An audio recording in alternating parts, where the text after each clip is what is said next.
ATM Azharul ইসলামের মুক্তির দাবিতে দেশের বিভিন্ন জায়গায় জামায়াতের গণবিক্ষোভ, মিছিল ও প্রতিবাদ সমাবেশ হয়েছে।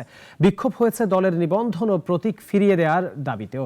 প্রতিনিধিদের পাঠানো তথ্য ও ছবিতে আরো জানাচ্ছেন সুলতানা মরিয়ম।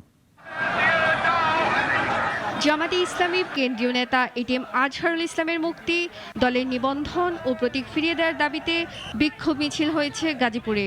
জেলা মহানগরের উদ্যোগে শিববাড়ি মোড় থেকে মিছিল শুরু হয়, শেষ হয় চান্দনা চৌরাস্তায়। এর আগে হয় সংক্ষিপ্ত পথসভা।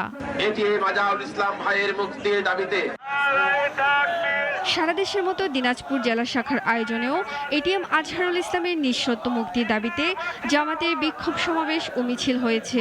দিনাজপুর ইনস্টিটিউট মা প্রাঙ্গণে সকালে কর্মসূচি পালিত হয়। একই দাবিতে বিক্ষোভ সমাবেশ ও মিছিল হয়েছে নাটোরে।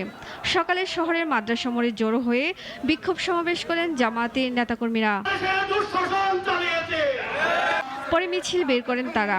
20 তারিখের মধ্যে নেতাকে মুক্তি না দেওয়া হলে দুর্বার আন্দোলন গড়ে তোলার হুঁশিয়ারি দেন জামাতের স্থানীয় নেতারা। পাবনায়ও জামাতের বিক্ষোভ মিছিল ও সমাবেশ হয়েছে। জেলা শাখার আয়োজনে এই বিক্ষোভ মিছিল ও সমাবেশ হয়।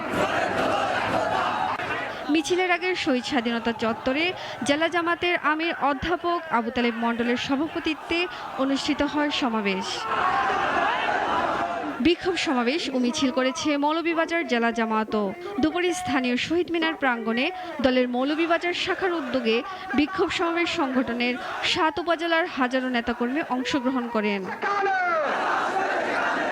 আজহারের মুক্তির দাবিতে কিশোরগঞ্জেও জামাতের বিক্ষোভ সমাবেশ হয়েছে। দুপুরে শহরের শহীদ মসজিদের সামনে থেকে বিক্ষোভ মিছিল শুরু হয়। এতে হাজারো নেতাকর্মী অংশগ্রহণ করেন। সুলতানা মরিয়ম, নাগরিক।